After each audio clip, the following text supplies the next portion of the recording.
Vamos concluir, pessoal, agora as questões de ato administrativo e de processo administrativo. Quero ver você acertando, gabaritando essa prova de administrativo no seu concurso. Senão, vejamos. 8ª questão. A respeito dos institutos da delegação e da avocação.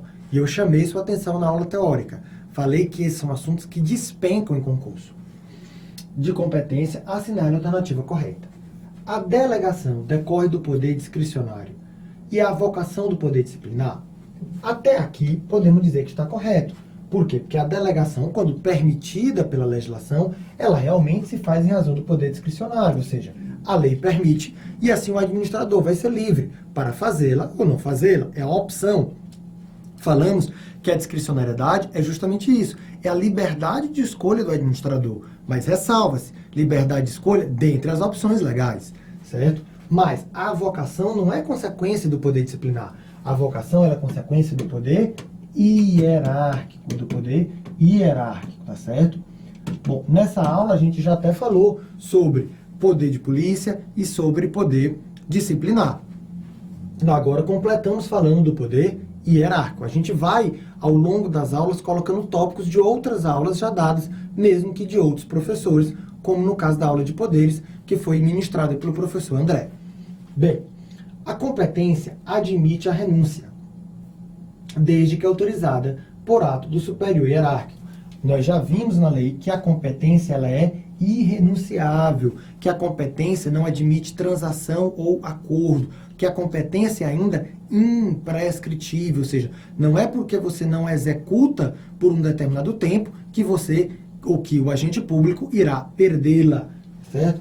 O ato de delegação, uma vez publicado no Diário Oficial, é irrevogável, que é isso, né? Ela é revogável, ele pode retomar. Por quê? Porque podem não existirem mais os motivos que justificaram a concessão da delegação. Podem ser objeto de delegação a edição de atos de caráter normativo e a decisão de recursos administrativos.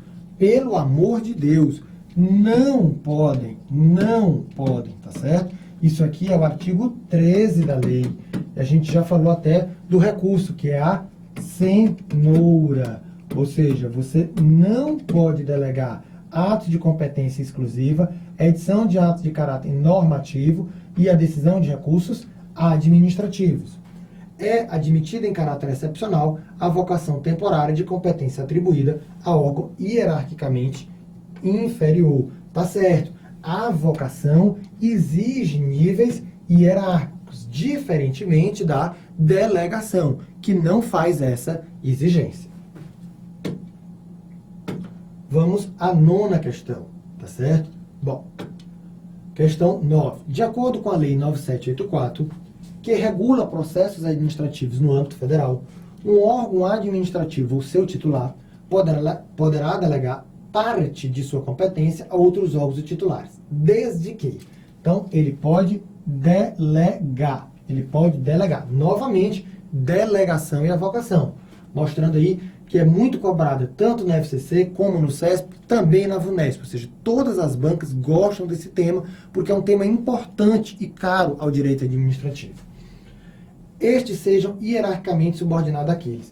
Já falamos várias vezes e vamos falar mais ainda. Delegação não exige nível hierárquico. Delegação não é consequência de poder hierárquico.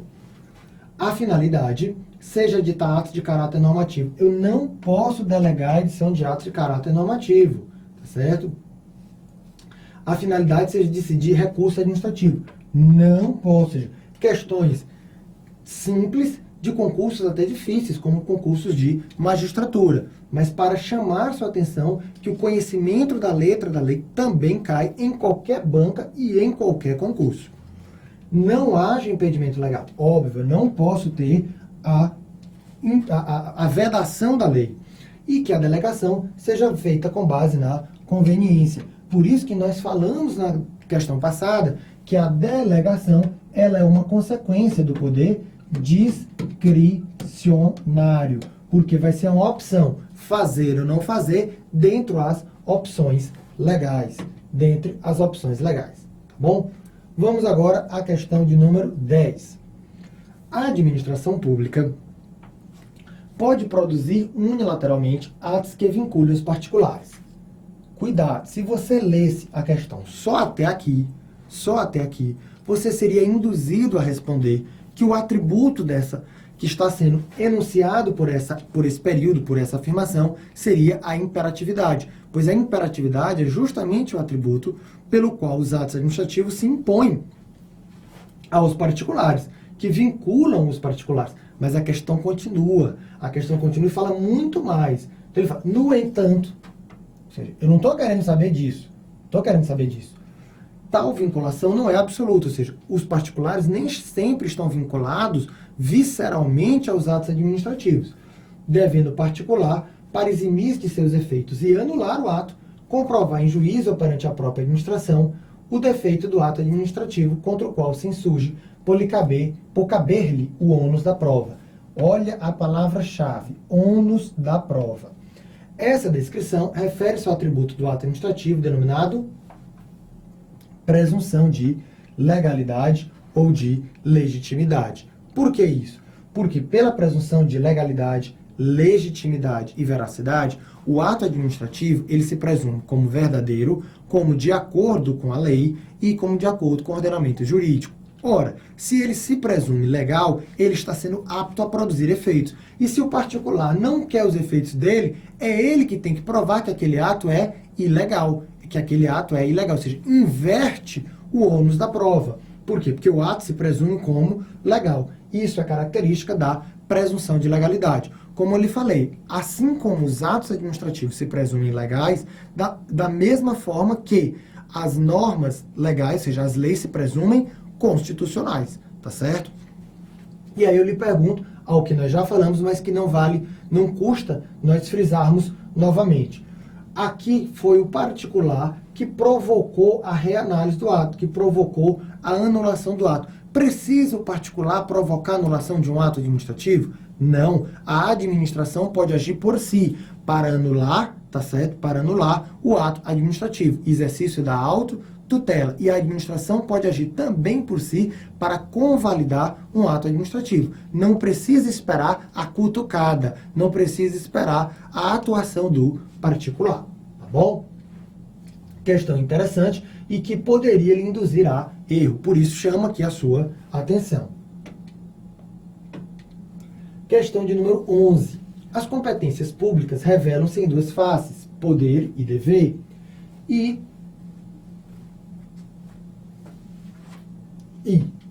aí a questão fala, bom, só lembrar que o quê? Que as competências, né, a competência, ela nada mais é do que um dos elementos ou requisitos do ato administrativo. Competência, ela está exposta na lei para o agente público. E a competência, ela tem poder e tem dever, tá certo? Ela tem poder e tem dever. É tanto tal que Celso Antônio Bandeira de Mello, quando ele começa a tratar no seu livro sobre os poderes da administração, eles dizem que, na verdade, são deveres-poderes, porque ele destaca de primeira face o dever e não o poder. São e não exercidas pelo titular no prazo legal, devem ser avocadas por agente de igual ou superior nível hierárquico. Aí nós temos dois erros. Eu não tenho essa obrigação, eu não tenho esse dever, tá certo? Por quê? Primeiro, a avocação e a delegação são somente nos casos legalmente permitidos. E a avocação ainda mais restrito, tem que ter motivos relevantes devidamente justificados, tá certo? E na avocação eu preciso de nível hierárquico. Então não pode ser de igual nível hierárquico. Seu efetivo exercício pode ser transferido pelo titular a outro órgão ou agente de igual ou superior nível hierárquico, sem possibilidade de retomada. E desde que a lei o preveja, cuidado com isso, nós temos a possibilidade de retomada. Quando eu faço a delegação e quando eu faço a avocação, você pode retomar. Seu efetivo exercício pode ser delegado de superior ao subordinado, com possibilidade de retomada pelo delegante e desde que a lei o preveja. Sim, a gente só tem delegação nos casos autorizados pela lei. E ele pode ser feito. Ele pode ser feito do superior ao subordinado? Pode. É necessário? Não. Observe que a questão utilizou o verbo pode. Pode. Então ele pode sim sair do superior para o seu subordinado. Mas, novamente, não é necessário hierarquia para a delegação, é necessário para a avocação, Como são estabelecidas com caráter de instrumentalidade para cumprir o interesse público, podem ser modificadas de acordo com o juízo de conveniência e oportunidade do superior hierárquico. Não. E aqui eu quero chamar a sua atenção para um parênteses. A gente faz vários parênteses durante a aula. E aqui eu quero lhe chamar a atenção para um parênteses. Bem, a gente sabe que as normas jurídicas são divididas em princípios e em regras. Quem criou essa divisão das normas jurídicas em princípios e regras? A teoria, mais difundida sobre essa tipologia das normas jurídicas é do autor Robert Alexy. Cuidado, Robert Alexy fez essa divisão entre princípios e regras não porque exista hierarquia entre princípio e regra. Você pode imaginar que o princípio tem uma hierarquia, ou seja, que o princípio é superior à regra, e não é. E esse erro é muito comum no direito brasileiro. Muitos autores de livros confundem, mas não. Robert Alexy desenvolveu sua teoria entre princípios e regras porque eles têm aplicação em momentos diferentes. Enquanto as regras seguem as normas de subsunção com a simples aplicação, os princípios são os aplicados nos que nós chamamos de hard cases, quando as regras não podem ser aplicadas, tá certo? Quando as regras não podem ser aplicadas. Então é comum vermos questões de concurso querendo que um princípio suplante uma regra, mas o princípio não suplanta uma regra. Aqui ele enunciou o princípio da instrumentalidade, tá certo? O princípio da instrumentalidade, para lhe confundir, dizendo que a competência pode ser modificada ao bel prazer. Não. A competência, como nós já sabemos, ela é imprescritível, ela é irrenunciável, ela é dada pela lei e ela só pode ser delegada e avocada de acordo com os ditames da lei, de acordo com as prescrições da lei. Uma outra questão que não foi colocada aqui, mas que é muito interessante, dentro de processo administrativo, já foi cobrada, se não me engano, pelo CESP, é enumerar que um determinado servidor iria entrar de férias e, pelo princípio da eficiência e da celeridade, ele gostaria de delegar a decisão de um recurso administrativo para um subordinado, perguntando se isso é possível. Não é possível, porque a gente lembra do cenoura, onde eu não posso delegar decisão de recursos administrativos. Ora, se eu não posso delegar decisão de recursos administrativos, e isto é uma regra, não adianta se enumerar um princípio como a celeridade, não justifica se criar uma situação de aparência de legalidade para que o princípio suplante uma regra, porque princípio não tem hierarquia à frente de regras. Princípios e regras têm a mesma hierarquia, conforme a doutrina de Robert Alexy, que foi a doutrina que influenciou o direito brasileiro. Mas isso é muito confundido pela nossa doutrina nacional. Então eu chamo a sua atenção para não cair nessas pegadinhas que estão sendo muito cobradas por bancas de concurso. Bom, em sequência vamos à questão 12. O princípio da autotutela. O que é o princípio da autotutela? É o princípio pela qual a administração pública pode, comentando a prova, faça lá a sua prova comentada. Aí você fala, professor, mas eu não vou ter tempo de comentar essa prova. Vai sim. Eu só não posso lhe mostrar como eram as minhas provas na época que eu fazia concurso, porque você bem sabe que o caderno de provas fica com a banca examinadora, fica com a instituição. Você não sai com o caderno de prova, porque as minhas provas eram todas comentadas. Como eu lhe falei, isso é muito importante para você ir criando essa autoconfiança, para você ir se motivando durante o próprio concurso, você ir acreditando que está acertando as questões. E isso faz também com que o conhecimento venha pela sua cabeça, ou seja, você começa a desenrolar o novelo, tá certo? Você começa a achar o fio da meada. Bom, então é decorrência do princípio da legalidade, sim, e a seu respeito é correto afirmar. Verificada a ilegalidade do ato, a administração pode optar entre anulação e revogação? Olha, a banca querendo te confundir. Se eu tenho ilegalidade, gente, é caso de anulação. Não posso ter revogação. Olha aí a banca querendo lhe confundir. Não existe essa faculdade. Não existe essa faculdade. Ele não pode optar pela revogação, ele só pode fazer a anulação. Sim, ele pode convalidar, mas aqui não está falando que ele poderia optar pela revogação, e isso ele não pode. conforme a conveniência de produção de efeitos ex tunc ou ex nunc, como se fosse ao bel prazer. Não é. Tem ilegalidade, eu anulo, eu não revogo. Anulação, só para lembrar, tem efeito ex tunc, bem como a convalidação e a conversão, e a revogação tem efeito ex nunc. A anulação do ato administrativo ilegal pela própria administração não depende de provocação do interessado, tá certo? E não gera responsabilidade perante terceiros. Realmente, a anulação não depende de provocação do interessado.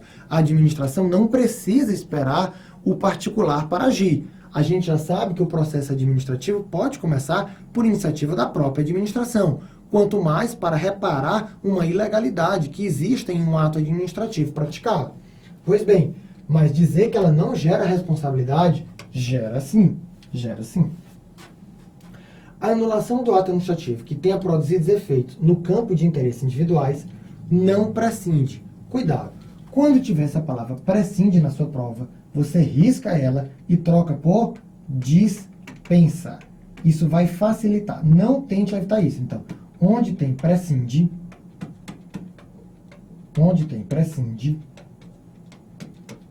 leia-se dispensa. Tá certo? Onde tem prescinde, leia dispensa.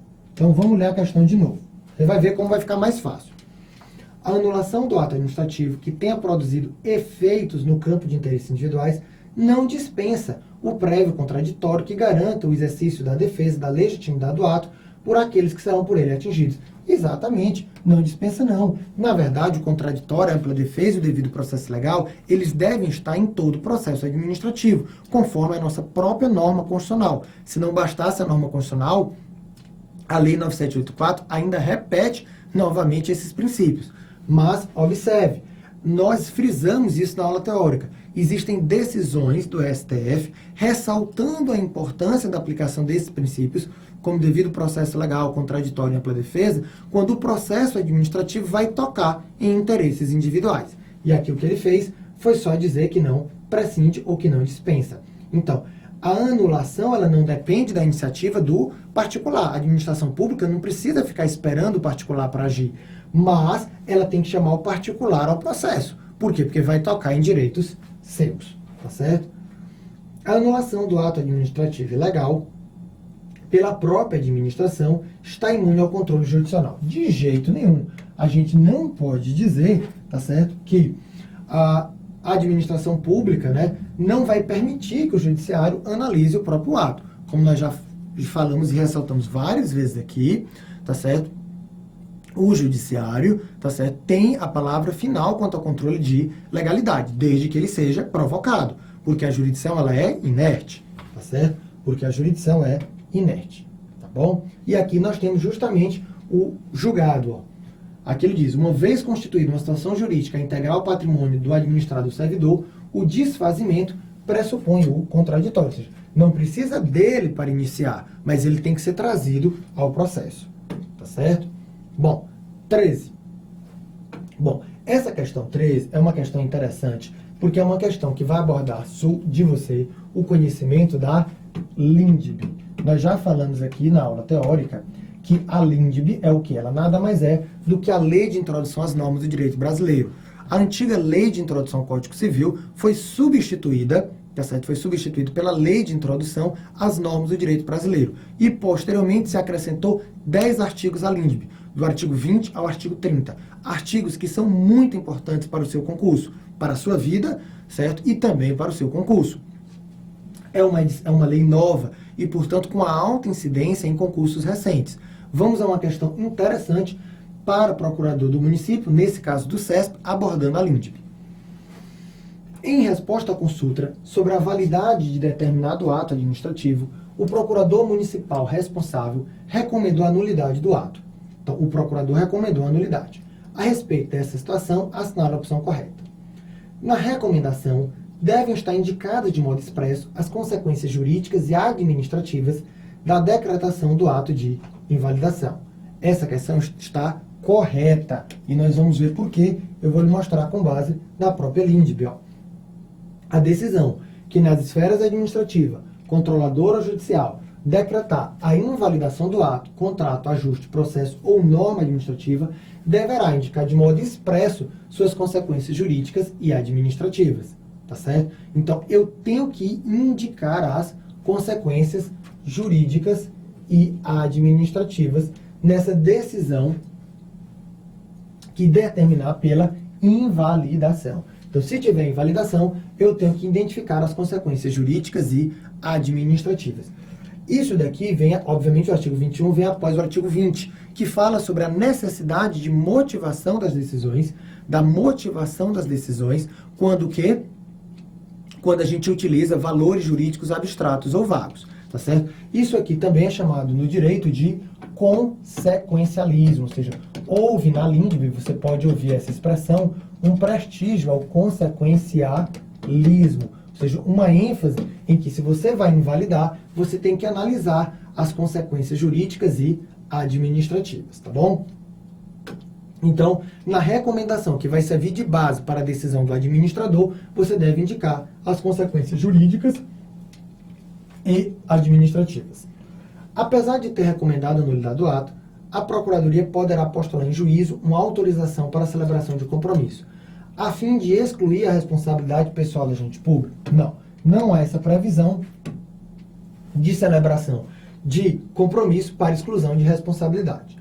A Procuradoria deverá encaminhar o processo para apuração de responsabilidade do gestor que tenha dado causa à nulidade, se estiver atuado com dolo, mas não com culpa. Não é só dolo. Vejamos aqui o artigo 26, o artigo 28. O que é que diz o artigo 28?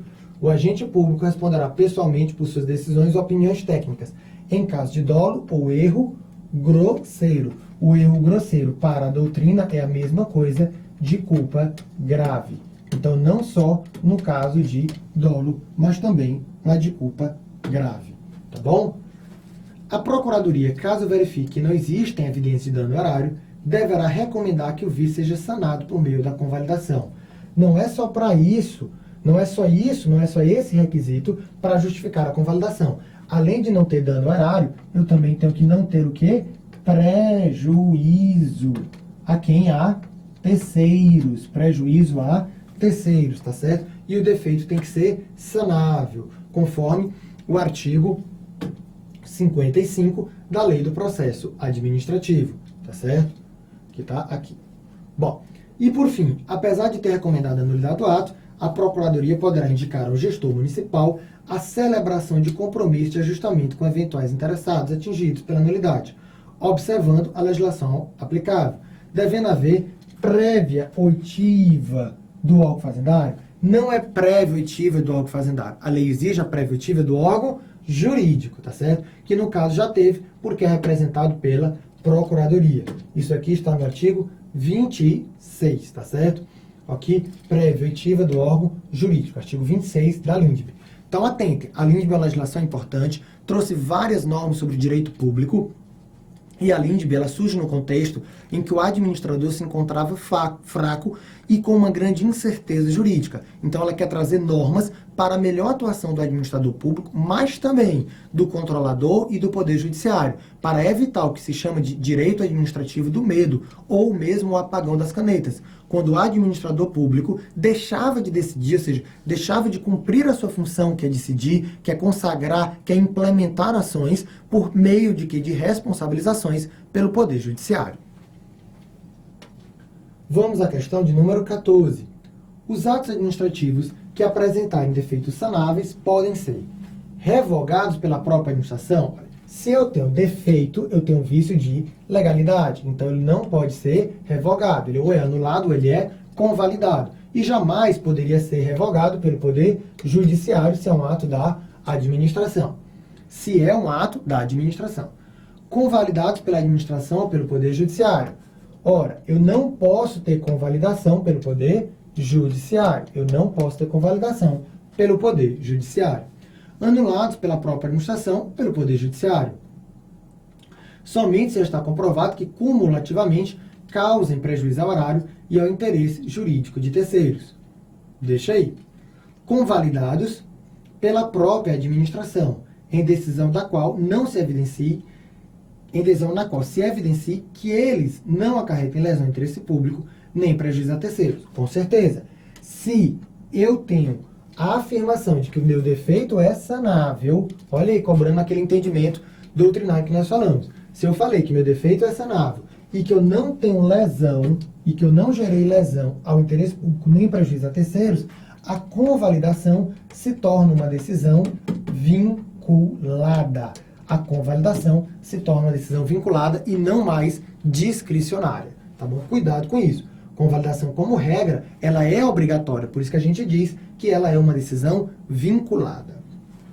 Revogados pelo Poder Judiciário. Já falamos que o Poder Judiciário só pode revogar e fazer o controle de mérito de seus próprios atos e não dos atos da administração. Bom, questão de número 15. A questão de número 15 é uma questão para chamar a sua atenção. É uma questão inédita, feita por mim e com base na legislação municipal, certo, de Teresina. Né? No concurso da Procuradoria Municipal de Teresina, está sendo exigido pelo edital da FCC o conhecimento da legislação, da lei, né? Da legislação ou da lei do processo administrativo municipal. Então, você tem que olhar a lei do seu concurso, certo? Se for o concurso da Procuradoria do município de Teresina, observar essa lei que vai ser cobrada nessa questão. Se você estiver fazendo concurso de uma outra Procuradoria ou de um outro estado, de uma defensoria, enfim, qual que seja o concurso, se for em âmbito estadual ou municipal, você tem que atentar para as legislações específicas que são cobradas. Então, vamos aqui à questão. O município de Teresina tem um prazo de 7 anos? Não. Ele tem um prazo de 5 anos para analisar seus atos. A legislação de Teresina, ou seja, a lei do processo administrativo municipal, em quase tudo, copiou a legislação federal. Em quase tudo, copiou a legislação federal. Então, o prazo não é de 7 anos, mas de 5. Os atos administrativos dependem de forma determinada em regra? Não. Os atos administrativos não dependem de forma determinada em regra, tanto na lei federal como na lei municipal. O recurso administrativo é dirigido à autoridade hierarquicamente superior? Não é a autoridade superior, é a autoridade que prolatou para que ela possa fazer o quê? A reconsideração. Para que ela possa fazer a reconsideração. Então, o recurso que pode prejudicar a parte é impetrado perante a própria autoridade que fez a decisão. O reconhecimento de firma será exigido sempre que se tratar de documento de caráter patrimonial. Essa é a questão que a alternativa aqui responde. Por quê?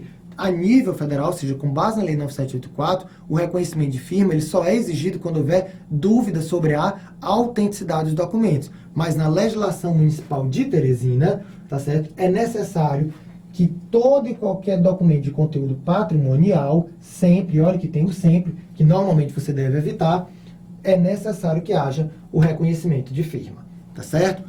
Com isso, nós encerramos a teoria e as questões de ato e de processo administrativo. Espero que esses tópicos agora estejam claros para você e vamos rumo à aprovação no concurso.